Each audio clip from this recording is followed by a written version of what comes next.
오늘 재직 세미나인데 사실 이런저런 세미나를 저는 이제 선생 일을 했으니까 많이 인도해 봤습니다만 항상 세미나 끝나고 나서 정말 이 세미나가 그분들한테 정말 유익이 되었고 문제를 해결하는 그런 실천적인 세미나가 됐나, 그게 좀 걱정도 되면서 질문도 들곤 하더랍니다. 이 문제 해결 없는 그냥 원론 제시는 좀 어딘가가 좀 비어 있죠. 우리의 문제가 해결돼야 되죠.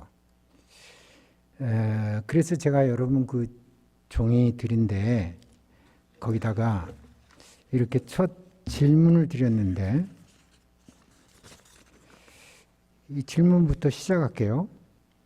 다음의 질문에 체크마크로 답해 주세요.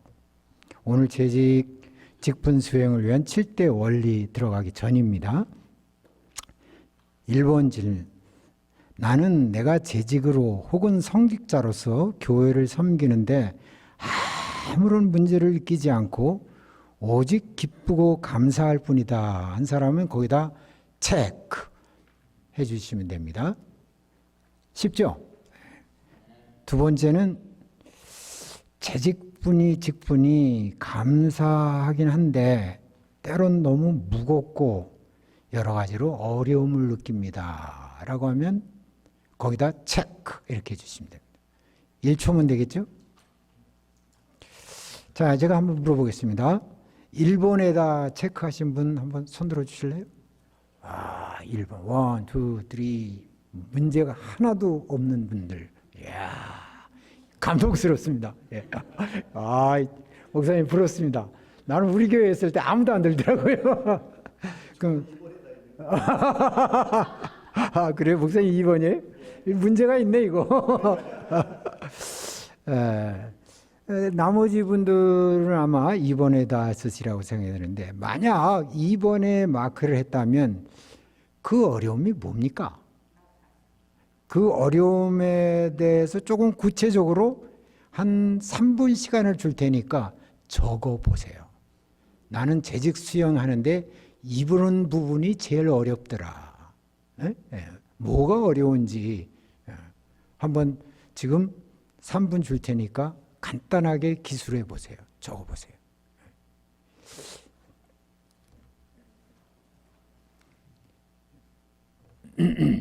시킬 겁니다. 안 적고 있으면은.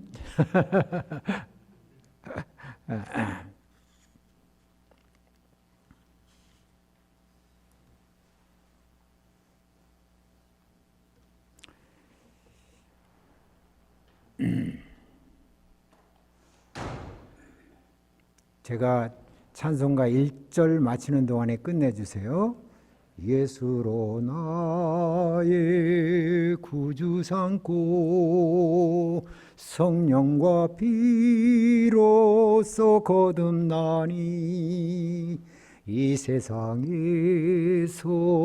내 영혼이 하늘의 영광 누리도다. 다 같이 이것이 나의 간증이요 이것이 나의 찬송일세 나 사는 동안 끊임없이 그저를 찬송하리로다.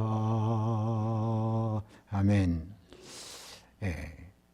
김태현 권사님, 내 이름까지 다 기억해요. 이 선생은 제가 선생했을 때 이제 아이들이 1분단, 2분단, 3분단 이렇게 앉히잖아요. 제일 먼저 하는 일이 내 교탄에다가 1분단 이름 쫙 써놓고 6절 쓰는 거예요. 너 6분단 세 번째 앉은 갑동이 그러면 깜짝 놀라요. 언제 내 이름을 다 아시나 하는데, 그래가지고 이제 뭐 물어보면 영광스럽게 느끼죠, 아이들은요. 그런데 오늘 제가 1번 타자로 김태연 권사님이시죠? 무엇이 저 아주 아무 문제가 없다고 썼나요? 아니면 좀 어렵다고 썼나요? 아, 그래요? 네. 예, 예. 아, 그래요? 아, 잘 피하시네. 아, 괜찮습니다. 괜찮습니다. 아, 그럼요. 그것도 아주 정답이에요. 우리 장모님. 이하동문. 아, 야. 혹시 나는 이런 문제가 어렵더라라고 생각하시는 분, 말씀하실 분 있으세요? 재직을 수행하는데 이런 문제가 어렵더라. 굉장히 샤이하시네. 예. 괜찮습니다. 예. 하여튼 제가 이제 여러분에게 그 강조하는 것은 무슨 세미나를 하든 설교를 듣든 문제 의식을 가지고 내가 이 문제를 해결해야지 하는 그런 마음 자세를 해야 이 세미나나 그 듣는 것이 유익이지 그냥 한번 들어보자 하는 것보다는 말입니다. 그래서 이 세미나에 여러분들이 지금 적은 어떤 문제이든지 혹은 말 못할 문제이든지 어떤 것이든지 이 문제의식을 가지고 이 문제를 어떻게 해결해야 될까 하는 그런 마음으로 임해 주시길 바랍니다. 오늘 세미나, 재직 세미나를 제가 이름 붙이기를 교회 재직 직분 수행을 위한 성서적 7대 원리라고 그랬어요. 근데 사실 뭐 원리가 7가지만 있겠어요. 수없이 많은데 그냥 그 중에서 제가 7가지만 이렇게 간추려서 여러분과 같이 나누고자 합니다. 자, 제1원리. 재직 직분자의 온전한 마음가짐은 내가 하나님 앞에서 가로임을 확인하는 데서 시작한다. 가로 빈 가로로 놔뒀어요. 이 부분은 나중에 여러분들이 이제 제 강의를 듣고 쓰면 됩니다. 하나님께서 목사이든지 장로이든지 혹은 집사이든지 그 직분이 무엇이든지 간에 우리를 부르신 것입니다. 근데 부르실 때 부르심을 받는 사람의 마음가짐이 어떠하냐가 그 직분을 수행하는데 매우 중요한 가장 원초적인 원리가 됩니다. 만약 그 마음이 오만하고 내가 뭐 이런 어떤 목에 힘주고 그런 마음가짐이라면 그 열매를 좋게 기대하기 힘들겠죠? 그렇습니다. 그래서 하나님께서 직분으로 부르신 세 분을 내가 여기서 찾았는데 이걸 다 성경을 읽으려면 점심 먹고 또 졸릴 수도 있고 그러니까 제가 아는 대로 말씀을 해드릴게요. 제일 먼저 부르신 분이 누굽니까? 모세입니다. 여러분들 알다시피 모세는 에집트에 참 그 궁정에서 생활하던 그런 귀인이었죠. 근데 자기 민족에 대한 그런 억하 감정으로 사람을 살인했다가 미디안 광야로 도망 나갑니다. 그래서 이드로의 집에 들어가 가지고 40년간 이제 광야에서 양치는 생활을 하게 되죠. 양치는 생활을 40년 하게 되면 뭐 과거에 궁정에 있었든지 뭐에 있었든지 그냥 단순히 목동이죠, 그죠? 그게 이제 내 인생은 이렇게 미디안 광야에서 그냥 양을 치다가 가는 인생이로구나. 여러분 과거에 내가 뭐 무슨 장관을 했든지 혹은 뭐 교수를 했든지 그래도요, 그 은퇴하고 딱 나면 그냥 야인이에요. 제 동서 하나는 LG에서 오래 근무한 어떤 좀 높은 위치에 있었는데 졸업 은퇴하고 나니까 불러주는 데가 없으니까 어떤 집에 있기 너무나 답답하니까 가가지고 어느 무슨 물류 회사에 가서 이렇게 물건 챙기는 일을 하게 됐어요. 근데 사람들이 이사님 이렇게 부르겠어요? 안 부르죠. 이씨 이리 와서 이거 좀 들어. 이러니까 이 충격 먹어가지고 이게 들리는 게 아니라 그래서 그 사람한테 그랬대요. 근데 언제 봤다고 반말이시죠? 그러니까 직분이 그 사람의 그 신분을 그냥 말해주는 게 오광필 목사님이지만 이 목사 그만두면 그냥 아무것도 아니 저도 그렇고요. 그러니까 40년을 그냥 양치기로 살았으면 양치기예요. 근데 어느 날 하나님께서 부르시잖아요.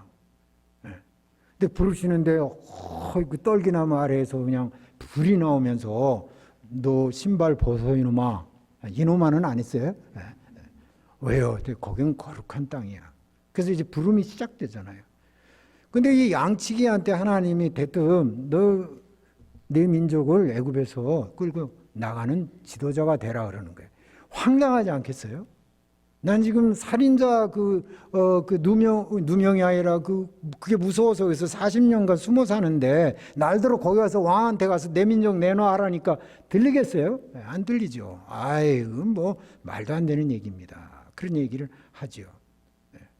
근데 이상하게도 하나님께서는 계속 그래서 너는 내가 이렇게 하는 대로 해라 그러니까 계속 그 출애굽기 3장과 4장 전체가 모세를 부르는 사건 기록으로 돼 있어요.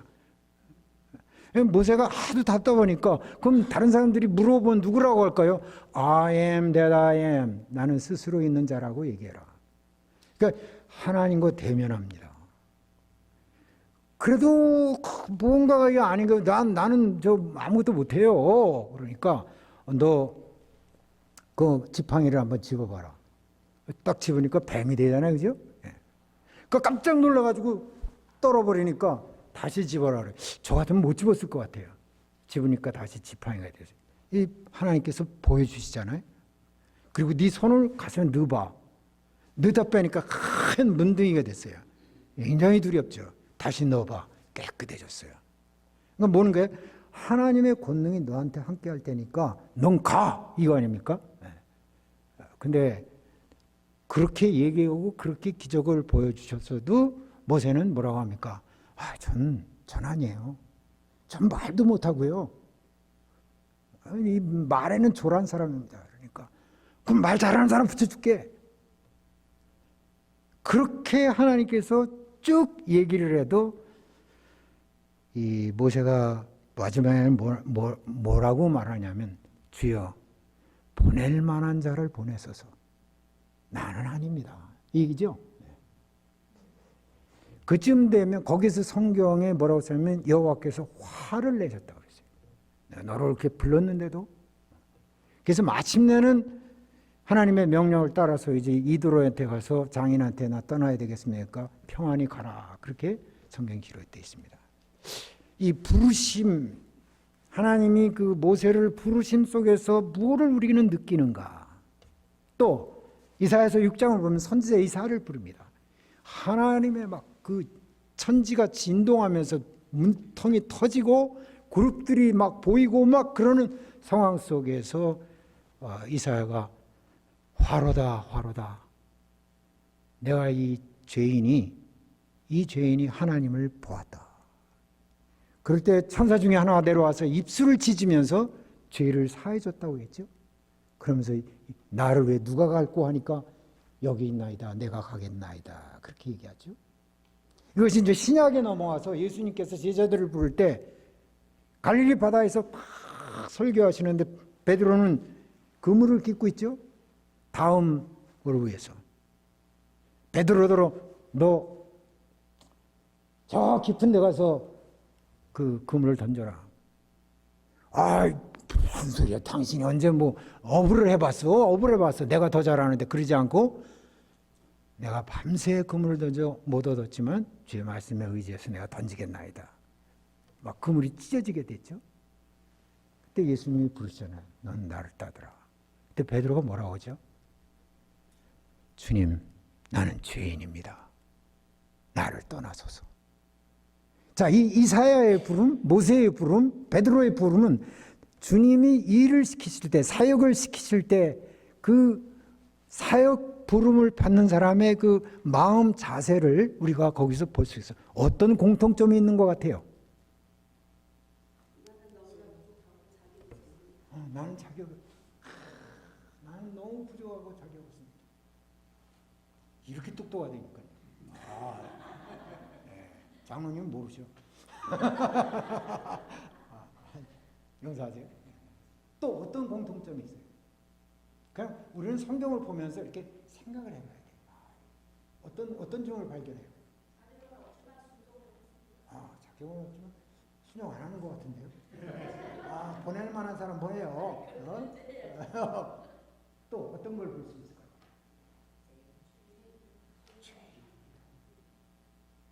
나 같은 죄인이 어떻게 주의 일을 합니까? 다 고여오는 것이 죄인입니다. 그러죠. 또 어떤 걸 볼 수 있어요? 나는 하나님의 집요함을 볼 수 있는. 아니 그 정도 됐으면 내가 뭐 너 없이 뭐 일 못할 줄 알아? 그렇게 할 만한데 끝까지 부르시죠. 참 그런 게 이 하나님께서 그 쓰시는 일을 부를 때 하나의 그 특징인 것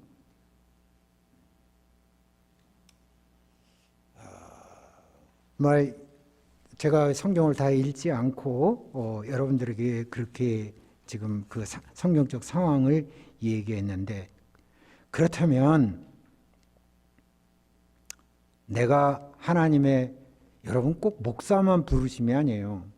집사도 부르심이고 장로도 부르심이고 권사도 부르심이고 교회 재직은 다 하나님의 개인적인 부르심이에요. 그 부르심 앞에서 여러분의 마음 자세가 어때야 될까요? 네? 겸손해야 된다. 그렇습니다. 겸손해야 됩니다. 그래서 거기다 여러분들이 쓰실 말이 하나님 앞에서 말로 다 할 수 없는 죄인임을 깨닫고, 그리고 나는 자격 없는 자라는 것을 고백해야 됩니다. 하나님께서는 여러분들이 대단한 존재이기 때문에 불러준 것이 아니라 그 은혜로 지극한 죄인임에도 불구하고 하나님이 쓰시겠다고 불러주신 것이니 얼마나 영광스러우신 부름입니까? 그렇죠? 제가 며칠 전에 옛날 이 동네 옛골이라는 그 음식점이 있었어요. 아시나요? 네, 저도 거기 가끔 갔는데 음식도 잘하고 그랬어요. 그 옛골 사장하시던 분이신데 목포 분이에요. 그래서 이제 만나서 어떻게 하다 보니까 그 집에서 얘기를 하게 됐어요. 근데 아주 저는 이분이 예수를 믿을까 생각도 못했었는데 아주 간증이 있으신 분이더라고요. 그 간증을 다 얘기할 수는 없지만 그분이 이제 하는 얘기 가운데 하나가 이겁니다. 자기가 옛골을 그만두고 이제 더 큰 사업을 이제 준비하면서 한 2년간을 쉬었는데 교회 목사님께서 이 사장님한테 우리가 아프리카에 그 선교를 가야 되는데 밥해줄 사람이 없다. 뭐 선교사로 부른 게 아니라 밥해줄 사람으로 부른 거예요. 조금 그렇죠? 네. 그러니 당신이 얼마나 음식을 잘했는지 우리가 아니까 가서 이 선교사님들 밥 좀 해주고 이런 일을 해라. 처음에는 좀 내가 거기 뭐 40몇 시간 걸린대요, 비행기 타고. 내가 거기를 어떻게 합니까? 그런데 가만히 생각해보니까 이것도 하나님의 부르심이구나 생각해서 그냥 그 힘든 몸을 이끌고 갔대요. 갔더니 생전 보지 못하던 환경이 생긴 거예요. 뭐 고름이 철철 흐르는 자, 눈머빈, 그냥 먼 자, 이 옛날 우리 어렸을 때 머리에 헌데 나와줘도 더덕더덕 붙은 애들, 예수 믿으러 온 게 아니라 다 그 병 치료받으러 사람들이 온 거예요. 그러니 그 가교에 간 선교 의사들과 이 간호원들과 이 성도들이 감당이 안 되는 거예요. 너무 많이 와가지고. 그래서 이제 감당이 안 되니까 그 목사님이 사장님 밥하는 것보다 우리 와서 이것 좀 도와주세요. 이 고름난 자들 좀 이렇게 씻어주시고 이거 치료하기 전에 프리 클렌징을 좀 해주세요. 이런 거. 그걸 어떻게 안 할 수가 있겠어요? 그래서 나가서 하려고 그러니까 도저히 더러워서 못하겠더래요. 막 고름이 줄줄 흐르고 냄새가 나고 막 그 치과 의사들은 이빨을 뽑는데 거기 있는 사람들이 이 잇몸은 굉장히 길대요. 우리처럼 짧은 게 아니라. 그래서 막 그냥 씨름을 하면서 그런 상황에 이제 부딪히면서 아, 난 이거 도저히 못하겠다. 밥은 해도 내가 이건 못하겠다. 그런데 예수님이 말씀하시더래요. 야, 이놈아, 너의 죄는 이 고름보다 더 심한 죄야. 그걸 내가 용서해 줬잖아. 그 소리가 팍 들리더라는 거예요. 그 다음부터는 고름도 괜찮고 피도 괜찮고. 평신도 얘기입니다. 목사님 얘기가 아니라 선교사 얘기가 아니에요. 일개 음식점 하는, 그래서 절대로 한국 가면은 지금 목포에 있는데 내가 신안에 있는 섬을 들려가지고 거기 가서 내가 복음 전하는 삶을 살고 싶습니다. 너무너무 깜짝 놀랐어요. 이야, 하나님이 이렇게 부르시는구나. 기억하세요? 우리가 무슨 일을 하든 어떤 재직의 일을 하든 우리는 죄인입니다. 고름과 같은 죄인을 하나님이 부르셔서 하나님의 일을 하라고 하신 것을 영광스럽게 받기를 주의 이름으로 축원합니다. 네. 그것이 첫 번째 원리였고요. 두 번째 원리.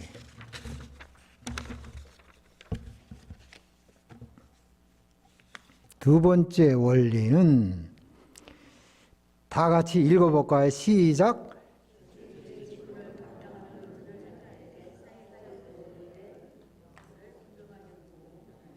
네.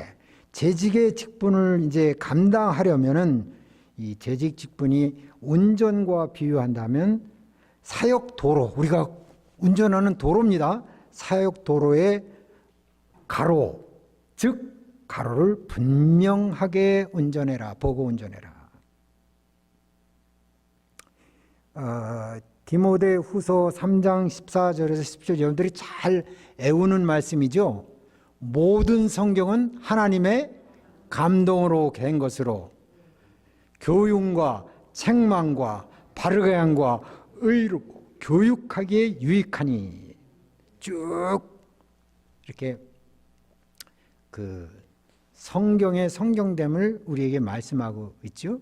우리가 교회에서 교회를 섬긴다는 것은 성도들이 삐뚤은 길을 바로 갈 수 있게, 불의한 길을 의로 갈 수 있게 모든 길을 인도하는데 협조하는 일이에요. 그죠? 무슨 뭐 재직계 일정 적고 그런 게 아니라 어떻게 하면 우리 교회 성도들이 이렇게 바르게 살 수 있게 해줄까? 하나님의 은혜를 참으로 체험하면서 살 수 있게 해줄까? 그 일이에요. 근데 그 일을 하는데 뭐라고 했어요? 모든 성경이 그렇게 한다고 그랬죠. 성경이. 그래서 중요한 것은 성경에 대해서 여러분들이 이미 다 확신하고 있겠지만 세 가지를 확신하셔야 돼요. 첫째, 성경은 완전 무오한 하나님의 숨결이다. 완전 무오. 이걸 우리 영어에서는 inerrant하다고 합니다. 아이고, 성경에 틀린 게 많이 있던데요. 그거 다 예를 들어서 제가 오다가 교통사고를 목격했다고 했습니다. 그걸 기록했다고 했습니다. 벨뷰 몇 번 내거리에서 교통사고가 났는데 거기에 많은 사람들이 거기에 다쳤더라. 많은 사람이라 쓰였고 어떤 사람은 7명이 다쳐서 병원에 실려갔더라. 7명하고 많은 사람은 다른 게 아니라 같은 말을 다르게 표현하는 거예요. 성경에 어떤 말이 차이가 있다라는 것은 어떤 그것이 틀리다는 게 아니라 표현의 차이가 다를 뿐이에요. 완전 무오한 하나님의 말씀이다. 둘째로는 성경의 저자는 하나님 자신이다. 예, 하나님 자신이다. 하나님께서 author입니다. 그리고 성경은 완전한 하나님의 섭리 속에서 보존되어져 왔다. 우리가 그 성경이 지금 사실 여러분 성경 중에 어느 한 가지도 원본은 없어요. 원본은 어느 한 가지도 없다고요. 발견된다는 것은 다 사본들이에요. 카피본. 예? 예. 구약이든 신약이든. 근데 그 카피본은 원본이 없는데 오다가 이거 잘못됐을까 아닐까? 사본 다시 적다 보면 첫 번 사본하고 두 번 사본하고 글이 다를 수도 있지 않을까 하는 그런 우려 속에서 성경의 어떤 권위를 이렇게 추락시키려고 하는 그런 무리들이 있어요. 그러나 성경은 하나님의 완전한 인스파레이션, 하나님의 그 숨결이고, 하나님은 이 성경을 보존하였고, 하나님께서는 여기에 아무런 오류가 없게 우리에게 전달해 주었음을 믿어야 되는 거예요. 그렇기 때문에 이 성경이 우리가 재직을 수행하든 신앙생활을 하든 나의 신앙생활의 명백한 기준이 되는 거예요. 내가 바로 가고 있나 못 가고 있나. 아침에 이 교회로 오는데 저는 벨뷰에 살거든요. 꽤 멀어요. 벨뷰에서 여기까지 오는데. 제 차가 좀 커요. 그러다 보니까 그냥 눈을 똑바로 뜨고 어떻게 해요? 레인을 지키려고, 그죠? 이제 나이 들면요. 옛날에 막 80마일 막 달리다가도 뭐 그러려니 했었는데 이제는 이제 차가 한 70마일만 돼도 해주고 이게 나이 든 증거예요. 레인 지키는 거예요. 한국도 마찬가지야. 한국 차 굉장히 막 험하게 멀잖아요. 제가 오늘 저는 세종에서 사는데 세종에서 학교 갔다 오려면 대전을 갔다 와야 돼요. 근데 어떤 데 막 소낙비가 내리거든요. 소낙비가 그냥 막 쏟아지고 그러면 막 우박이 떨어지고 막 어두워지고 그러면은 레인이 잘 보일까요? 안 보일까요? 잘 안 보여요. 근데 안 보이는 중에서도 온 신경을 기울여 가지고 그 하얀 선 요거 안에 가려고 그 뭐 한 세종에서 대전까지 나 학교까지는 한 20분 거리인데 온 힘을 다하죠. 왜 그럴까요? 아니면 사고 나니까. 아니면 사고 나니까. 열심히 중요한 게 아니라 레인을 지키는 게 중요한 거예요. 막 발버대는 게 중요한 게 아니라 레인을 지키는 일이에요. 그 레인은 하나님의 말씀입니다.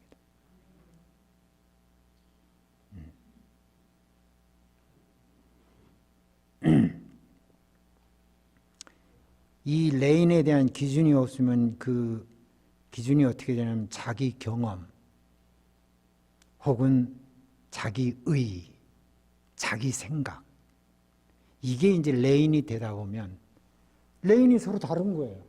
노란 레인, 빨간 레인, 뭐 블루 레인 부딪힐까 안 부딪힐까?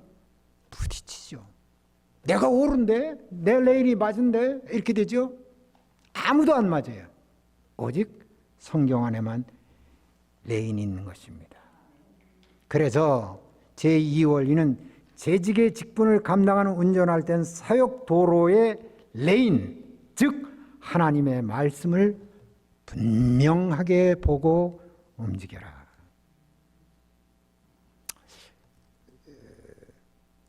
그런데 잘 안 보이면 어떡하죠? 라고 얘기하는 사람이 있어요. 보려고 해도 잘 안 보입니다.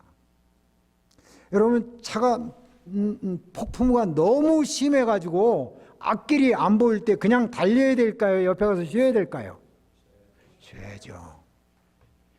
쉬어야죠. 그게 정석입니다. 앞뒤 좌우가 구별이 안 되는데 내 뜻대로 막 달리면은 많은 사람이 다치게 되고 연합이 깨지게 되고 교회가 힘들어지게 됩니다. 차라리 그 레인이 보일 때까지 사이드로에서 쉬는 것이 그게 재직의 일입니다. 자, 2원리까지 했죠? 3원리.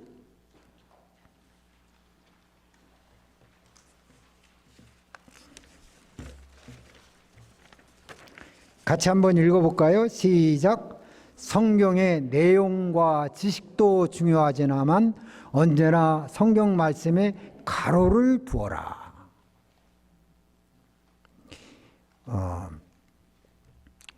이 재직쯤 되면 그래도 성경을 뭐 한두 번은 읽으셨을 거고 설교도 많이 들었을 거고 뭐 여러 가지 그럭저럭 배우는 게 많잖아요. 우리 집사람을 내가 비하하는 건 아닌데 내가 이렇게 많이 같이 다니다 보니까 서당계 3년이 된 것 같아요. 웬만한 건 다 알아요. 이 서당계를 비해서 오늘 또 저녁 먹으려나 모르겠는데. 그러니까 신앙생활을 오래 하다 보면 이런저런 얘기를 많이 들어서 나름대로 지식도 있고 뭐 나름대로 어떤 그런 게 생깁니다. 그럼에도 불구하고 저렇게 성경 지식도 있고 아는 것도 있고 경험도 많은데 왜 말씀대로 하지 않을까라는 질문이 드는 그런 재직들이 가끔 있을 수가 있어요. 왜 그럴까요?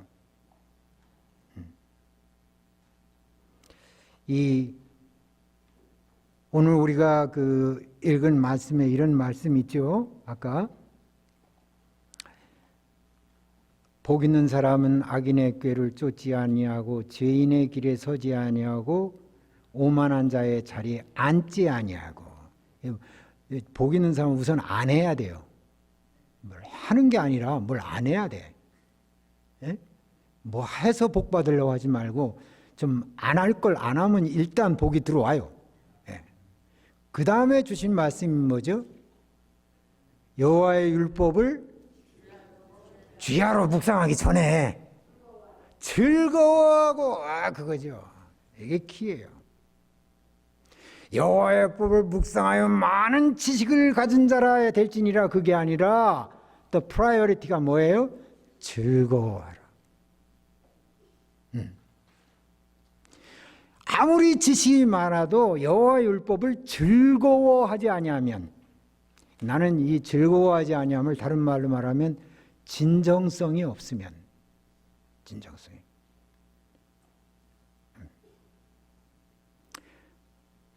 그게 중요한 것입니다. 하나님의 말씀의 지식도 중요하지만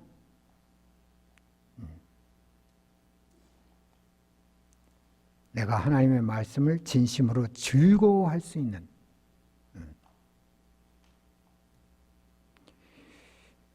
저는 테니스를 좀 한국에서 많이 쳤거든요. 그러니까 잘 쳐서 친 게 아니라 운동이 그거밖에는 내가 할 수 있는 게 없어요. 대학교 때부터.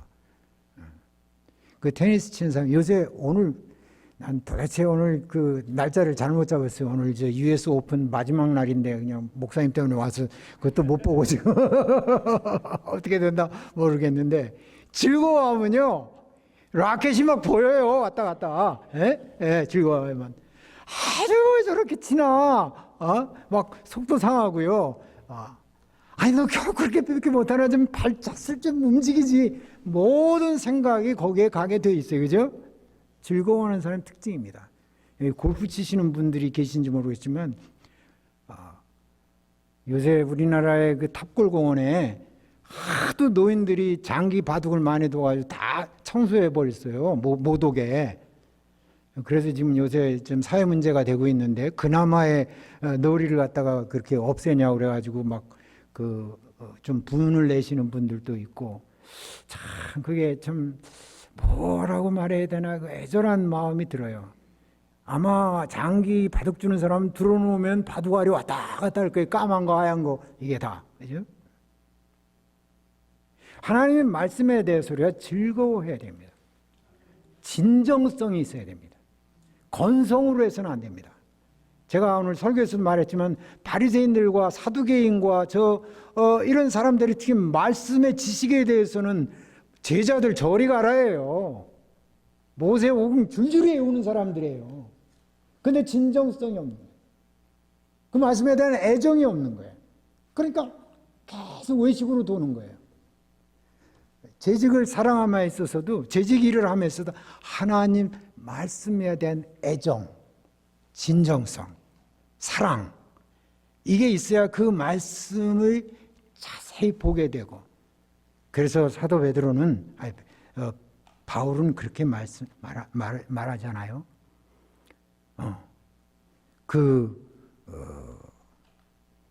재직의 자격을 말하면서 뭐라고 말합니까? 믿음의 비밀을 가진 자라야 할 수 있다. 그런 말을 하잖아요.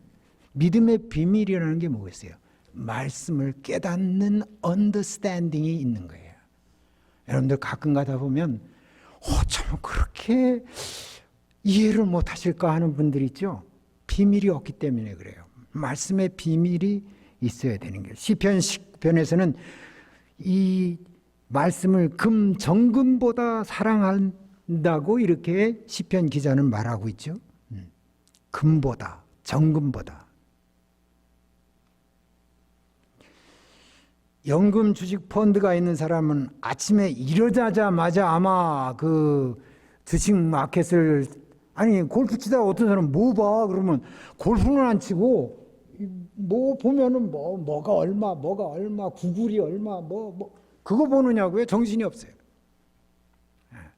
그런 것보다 더 하나님의 말씀에 가치를 느끼고 기쁨을 느끼고 거기서 희열을 받는 자리에야, 그러니까 무슨 일을 많이 하겠다라는 생각보다 이 말씀의 비밀을 더욱 깊이 깨닫는 여러분 되기를 주의 이름으로 축원합니다. 네 번째 원리 다 같이 읽어봅시다. 시작.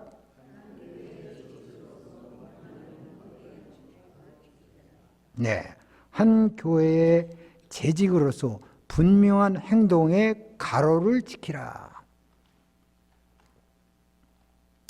우리나라 한때 유행하는 말 가운데 무엇이 중요한디? 그런 말 들어본 적 있어요? 뭐가 중요한디? 그러니까 중요한 게 따로 있다 그 얘기죠.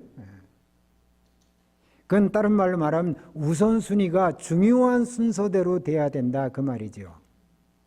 그러면 재직이 자기 집을 다스림이 중요한 겁니까? 교회를 섬김이 중요한 겁니까? 뭐가 더 중요한디? 뭐 이렇게 조용해 이렇게? 예? 집 어떻게 알아요? 예. 역시 권사님 똑똑하죠. 예. 디모데전서 3장의 재직의 기준을 말하면서 가장 자주 그리고 언급되는 것이 너의 집을 잘 다스리라. 집을 다스리지 아니하면 어찌 교회를 다스리리요. 너의 자녀들을 순종함으로 복종케 하라. 그런 말씀들을 다 읽어봤죠?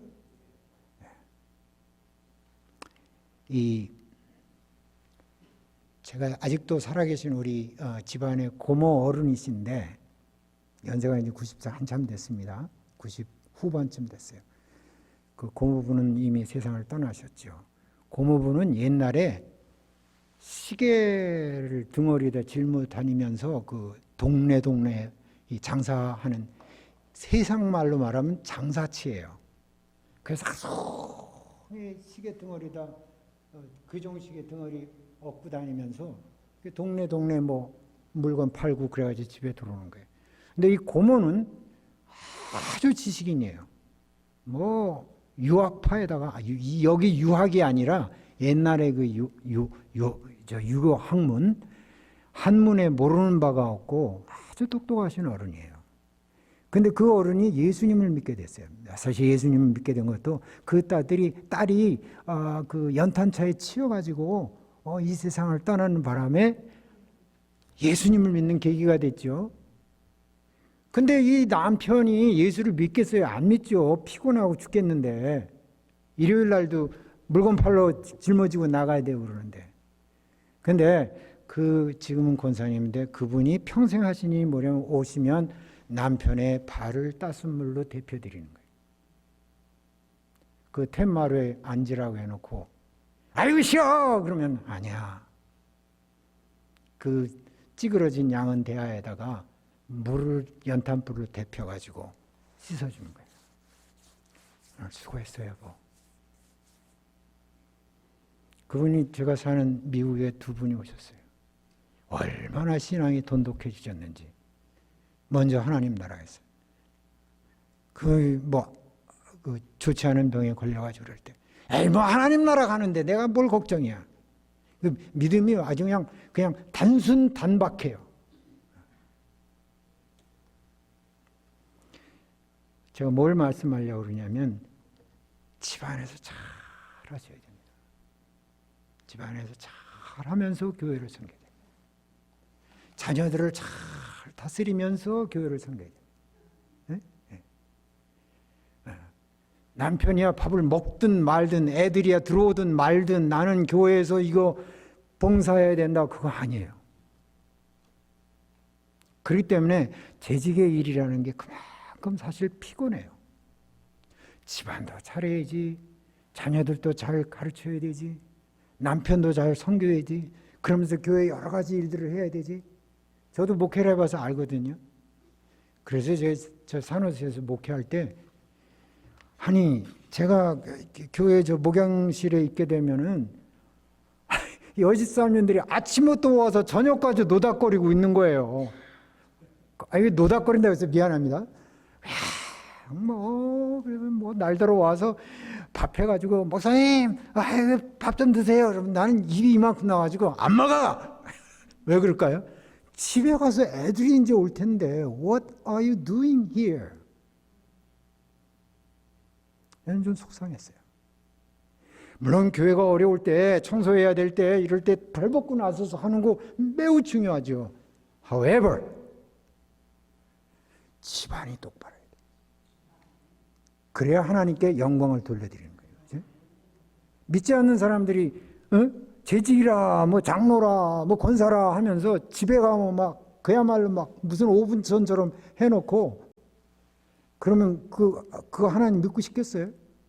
우리 집사람 믿을까 봐 겁이 나는 거죠. 겁이 나는 거죠. 우선순위를 분명히 해라. 여러분의 우선순위를 분명히 해라. 그러니까 아침에 교회 나올 때도 먼저 일어나서 집안 정리 딱 해놓고 먹을 거 먹게 해주고 그리고 나와야지. 그러지 않으면 안 돼요. 그래서 사원리는 한 교회 재직으로서 분명한 행동의 우선순위를 지키라, 이것입니다.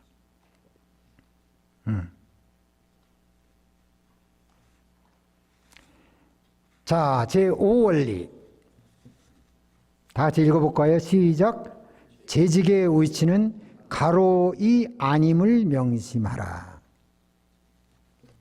제가 무슨 말씀을 드리려고 하는지 아마 잘 알 거예요. 마태복음 23장을 보면 예수님께서 이렇게 말합니다. 바리새인들이 모세의 자리에 앉았구나. 이들은 잔치의 상석을 좋아하고 회당의 상좌에 앉는 자들이구나. 이 사람들은 사람들의 그 문항과 칭함을 좋아하고 높은 위치 칭함, 랍비라 말하는 것을 좋아하고 사모하는 자들이구나. 무슨 말씀이겠어요? 그러지 말라는 거 아니에요, 그죠? 그러면서 예수님께서 하신 말이, 너희는 랍비라 칭함 받지 말라. 너희는 다 뭐니라? 형제니라. 살다 보면 알게 모르게 교수님 할 때 이씨 하는 것보다 낫잖아요, 듣는 게. 에? 누가 나한테 이씨 그러면 이거 어디 닮았다고 이씨라고 하나 이러지만, 이 교수님 하면은 그래도 나를 아시네. 이 인간의 그 본성이 이 칭함받는 걸 좋아하게 되어 있어요. 장로님 하면 좋지만 김영 이러면은 굉장히 김영재 이러면은 뭐야 이거, 이런 생각이 드는 게 인간의 본성입니다. 그런 인간의 본성 때문에 그런지 한국 교회는 특별히 직분이 그렇게 많아. 원로 목사, 담임 목사, 부목사, 전임 목사, 분담 목사, 목사만 하던 대여섯 개가 돼요. 근데 그거 무슨 뭐 일에 따라서 준 것은 맞을 수 있지만 굉장히 계급화되는 거예요.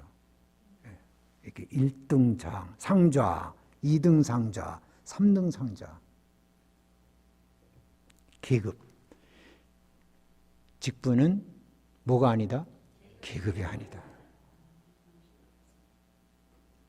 뭐 목사님들만 그러해라. 무슨 장로, 뭐 퇴임 장로, 무슨 장로, 신임 장로, 안수 집사, 그냥 서리 집사, 권사, 무슨 사에서 굉장히 우리나라는 이 뭘 명칭 붙이는 걸 굉장히 좋아하는 문화가 돼 있어요. 그는 계급주의를 좋아하기 때문에 하는 하나의 그 문화에서 오는 겁니다. 근데 예수님께서는 정혁명적으로 말씀한 거예요. 라피로 칭함을 받지 말라. 너희는 다 같이 형제니라. 이재창 형제예요. 편의상 이렇게 이름을 붙여주는 것이 본질적으로 형제예요. 그래서 제가 얘기했지만 우리 목사님들 부르게 제가 무슨 뭐 이렇게 글 쓸 때 다 이재창 형제 이렇게 써요.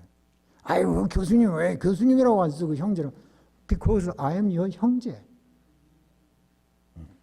항상 평등하고 균등한 그걸 목사님한테 너나 나나 다 형제인데 뭐 이러라는 얘기가 아니라 그러라는 얘기가 아니라 우리의 의식 구조가 내가 누구한테 내가 이 정도 봉사하고 이 정도 위치면 이 정도 나를 높여주는 것이 맞지 않을까라는 개념을 버리라 이거예요. 버리라. 싹 다 버리라. 자, 6번째. 다 같이 또 한번 읽어볼까요? 시작.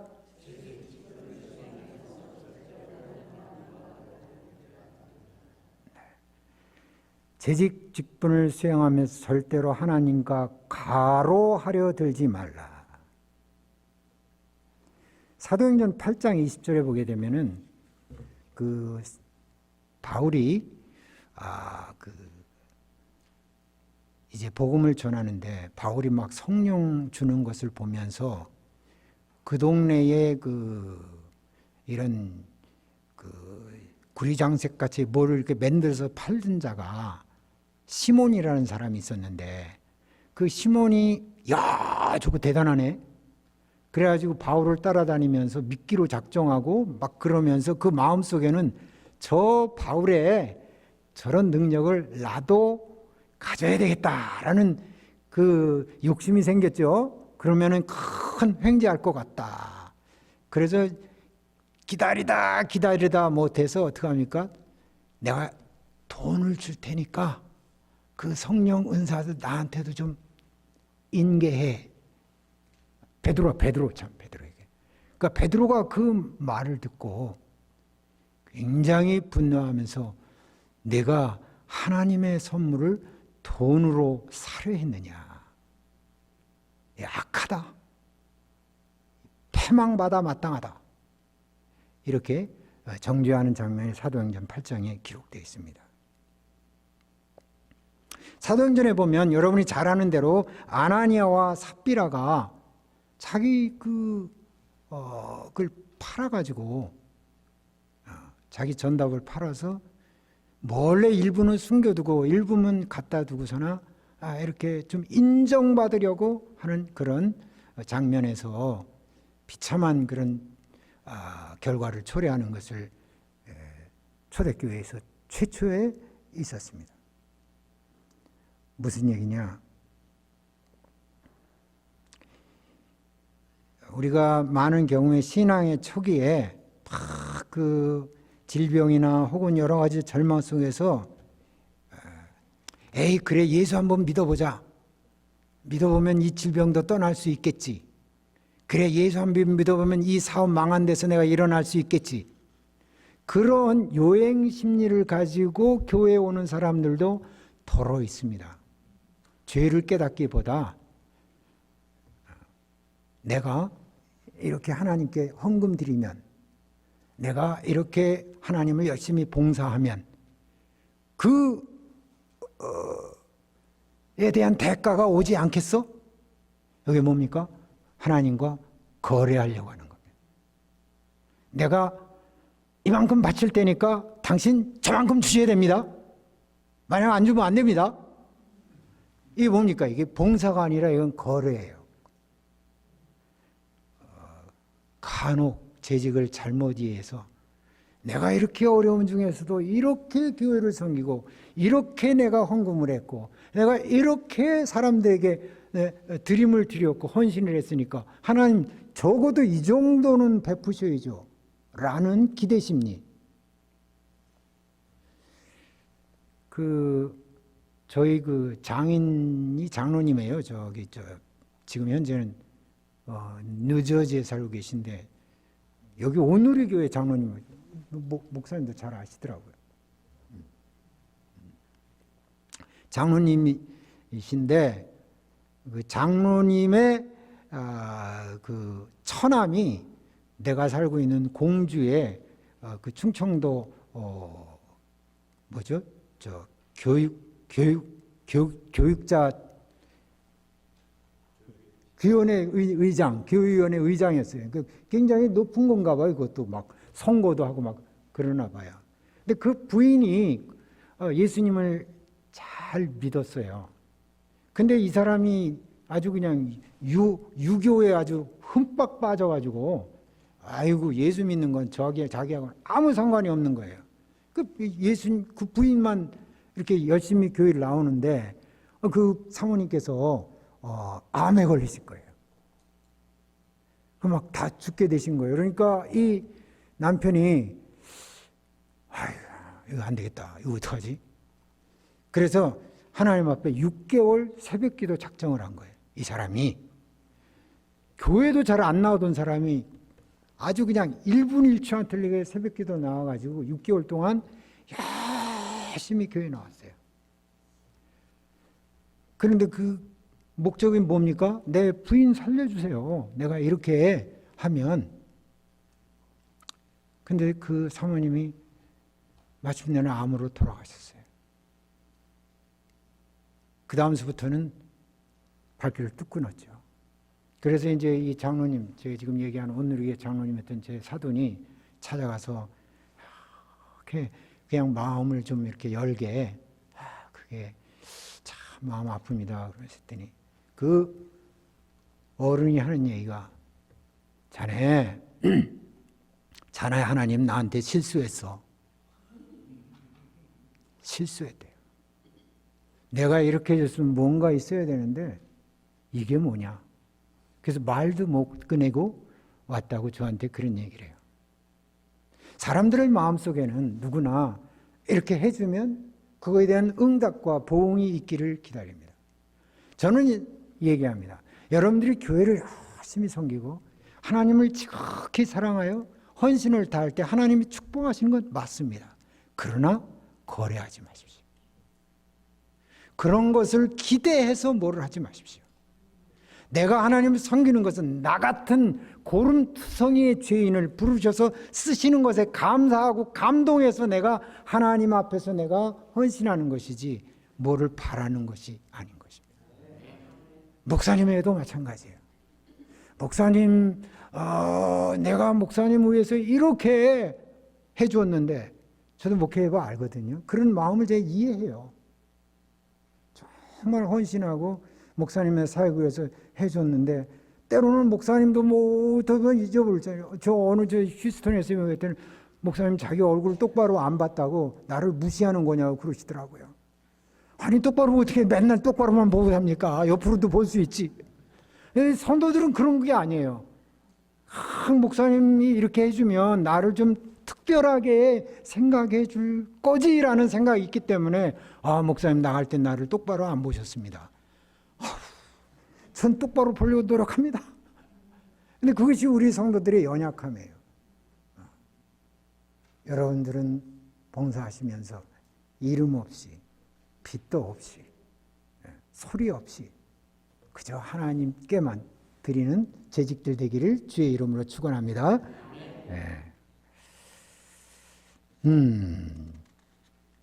그 다음에 이제 마지막이 됐네요.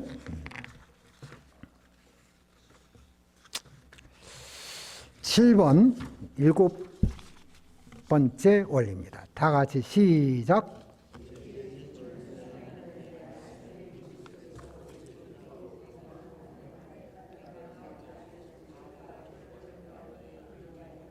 네. 재직의 직분을 수행하는데 말씀이 무지하면 어떤 비극이 올 수 있다라는 것을 아까 초대교회 아나니와 삽비라 얘기도 했지만은 여러분이 성경을 읽다 보면 사사기 11장에서 사사 입다의 그 스토리가 나오죠. 사실 입다는 그 홍길동과 같은 자식이었죠. 원래 친자가 아니고 서자가 돼가지고 서름을 많이 겪은 사람이에요. 그래서 이 서름을 겪으면서 이제 어떤 패거리라고 할까요? 이런 걸 모으면서 세력을 키웠던 지역의 어떤 그런 중심 인물이었다고요. 근데 암몬 자손이 쳐들어오니까 이 입다가 이 전쟁에 출정을 하는 거예요. 그래서 출정하면서 이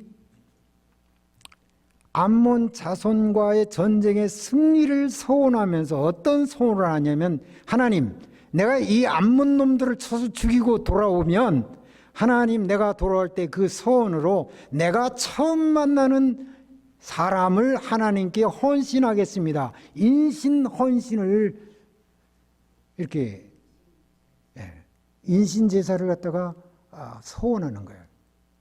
어마어마한 실수죠. 왜냐하면 하나님께서는 레위기 10장에서 자식을 몰렉에게 주는 자를 내가 쳐서 죽이겠다고 얘기했어요. 그 몰렉에게 준다는 말이 당대의 이방 신앙들이 그 자기 신에게 잘 보이기 위해서 사람을 제물로 드리는, 마치 우리나라의 뭡니까 심천전처럼 그런 어떤 이방 그 종교 문화가 있었거든요. 이 입다는 이 종교 문화에 젖어 있어가지고 하나님도 내가 이 제물을 드리면 하나님이 기뻐하실 것이다. 내 이 드릴 테니까 나 암몬에서 이기게 내 전쟁을 도와주십시오. 나왔거든요. 전쟁에서 승리했어요. 근데 나오는데 딱 보니까 첫 만나는 만남이 누굴까요? 그렇지. 아마 기겁을 했을 겁니다. 야, 하필 왜 너냐? 그러니 서원은 했지. 딸은 나오지. 서원을 버릴 것인가? 이 조직 세력에서 사는 사람들은요, 자기 그 말에 정치인보다는 훨씬 그 신뢰를 지키는 사람들이거든요. 그래서 딸을 하나님께 바치기로. 딸이 너무 슬퍼가지고 나 같으면 도망갔을 텐데 친구들을 불러다가 그 슬픔을 소래하면서 마지막으로 그 딸이 제사의 제물로 사라지는 그런 피극을 초래했습니다. 물론 지금 이 시대에 여러분 그럴 사람이 어디 있겠습니까마는 주는 경고가 뭡니까? 레위기 하나님의 말씀을 좀 똑바로 읽었으면 사사가 그런 일은 안 했어요. 하나님은 그런 걸 원하시는 분이 아니시거든요. 그런데 그 하나님을 섬긴다 하면서 이방의 행신, 거짓된 종교들의 행습을 갖다가 자기 그 하나님 섬기는 삶에 접목시킨 거예요. 우리나라에도 얼마나 이방 신앙이 많습니까? 사교 신앙이 얼마나 많습니까? 예수님 부르면서도 성경 말씀의 지식으로 섬기는 게 아니라 종교적 열정으로 오해를 일으키게 되면 이런 비극을 일으킬 수가 있는 것입니다. 그래서 제가 최초에 말씀드린 대로 여러분들은 말씀을 소중히 여기고 그 말씀의 그 하얀 라인을 항상 지키고 모를 때는 행동하지 말고 깨달음을 달라고 하나님께 말씀하고 겸손하게 한 죄인으로서 베드로가 주여 나를 떠나소서 나는 죄인이로소이다. 여러분 이 베드로나 이사야나 모세가 부름을 받을 때 하나님을 대면하지 않습니까? 하나님이 직접 대면하잖아요. 우리를 하찮은 나 같은 자를 불러서 이 일을 시킨 것을 목사님 난 힘들어 죽겠는데 목사님 날 시키는지 몰라 이런 마인드를 갖지 말고 하나님 나 같은 죄인을 불러주셨으니 내가 말씀을 깊이 묵상하고 이 말씀대로 교회를 섬기겠나이다. 특별히 이 섬긴다는 것은 뭐 하다 보면 청소도 해야 되고 뭐 굳은 일 아마 지금도 부엌에서 일하다가 오신 분들도 계시고 뭐 자작을 일들이 많이 있잖아요. 근데 그 모든 일의 핵심은 한 성도를 세우는 일입니다. 한 성도 내가 하나님은요 모세 없이도 출애굽을 이루실 수 있는 능력의 하나님이에요. 하나님은 이사야 없이도 얼마든지 다른 선지자를 세울 수 있어요. 예수님은 베드로가 아니더라도 얼마든지 부를 사람들이 있어요. 그렇지만 하나님은 일단 부르신 사람을 끝까지 쓰시는 거 아닙니까? 장로님, 권사님, 집사님들 이 부르심 앞에 감사로 임하고 하나님께 영광 돌리는 재직되기를 주의 이름으로 축원드립니다.